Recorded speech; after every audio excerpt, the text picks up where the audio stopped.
I've been in situations, and I teach Ah, students, and so there have been cases where there's multiple people who it's like a pack of jackals almost, and they almost reinforce each other. It becomes very challenging to address any one. Where one of the things I've taken away from the past 3 weeks is how important it is almost to slow down the conversation.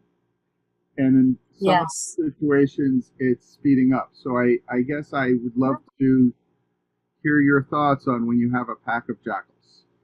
How Pack do of you, jackals. I I can use a little humor in saying, I'm hearing more than one voice, and even though I have two ears, I can only hear one at a time. So, who would like to be heard first? And what does the person say to me? What would be something someone would say, Tom? oh, let's see. I mean, they could be, I mean, it could be any number of things in the classes that we deal with. So, Yeah. um, Something like this is boring, or this doesn't have any reality in real life, or you yeah, don't know what you're talking about, or well, I'll like often that. see crosstalk between students from one to Ah, another. ah, So, and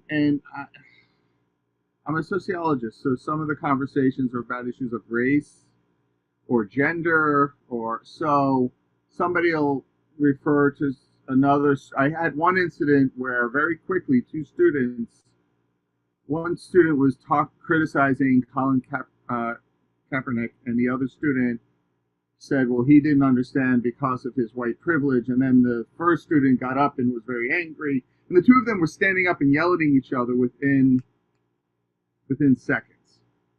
yeah, And I was the professor trying to then intervene to say, okay, let's talk about this and yes. step back from that Okay, I moment. like that.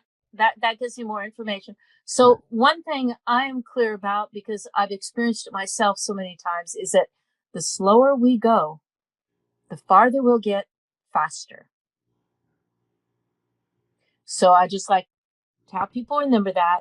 And I am want to set myself up as I'm the teacher here, I'm the professor, I have a role here, and I'm considering the whole class. And I would like this to be a learning experience and a growth experience and an understanding experience for everyone. And so person A is John and person B is Jill. So, John and Jill, think about your point of view and your perspective, and what one thing you want the other person to know right now. What one thing do you want them to know? And who wants to start? John says, I want to start. She's using white privilege. She doesn't even realize it. And what's more, hold it. That's one thing.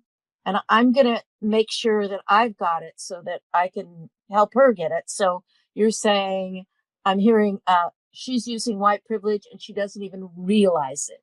Is that what you want her to know? There's more, but just right now, is that the first thing? Yeah.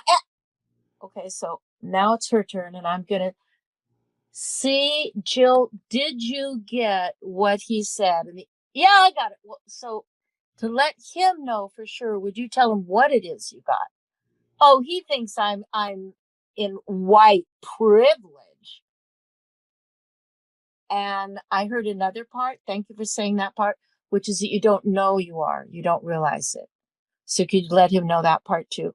Oh, so he's saying, I'm using white privilege and I don't even know it. Like I'm in some kind of, okay. So just checking that, John, did you get heard the way you wanted to be heard? Not whether she agrees with you, but just that she heard you? Yeah, I guess so. Okay, so now I'm going to go to her and find out from you, Joe, what do you want him to know? One thing. And then I'll check that he's got it, what you want him to hear. So what's that? Oh, wait a minute. I'm sorry, before we go on, the rest of the class, I want you to be taking notes of whatever's going on that you're going to be asked about later. So this is your job to participate silently while think of them as being in a fishbowl for us so that we can get the outside perspective, and later we'll have some dialogue about this. And then I proceed. I actually call this a fishbowl, mediation fishbowl, right? So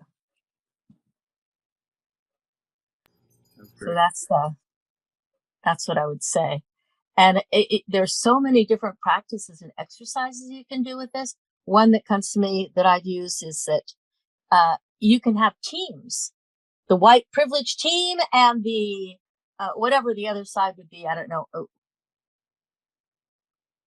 Yes and no, not like a debate, but like expression of feelings and what needs are attended to and not, what principles are used or not, or whatever. You can have little team plays or whatever.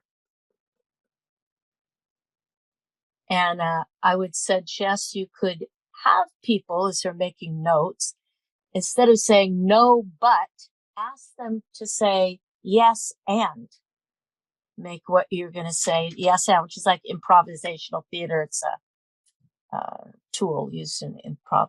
So, yeah.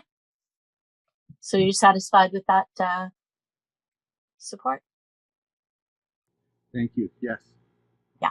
Okay. Appreciate the thoughtfulness in your answers. Yeah. Yeah.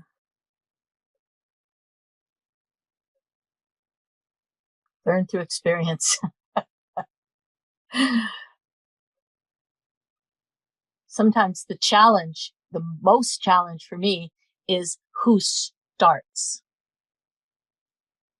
And if both of them want to start or neither of them want to start, I say, how about we flip a coin, or let's use alphabet or whatever, some other way to do it so that, yeah. And I don't use the word triggered or stimulated. I use the word activated. What's activated in you. So it's not somebody shooting a gun and it's not somebody using a taser.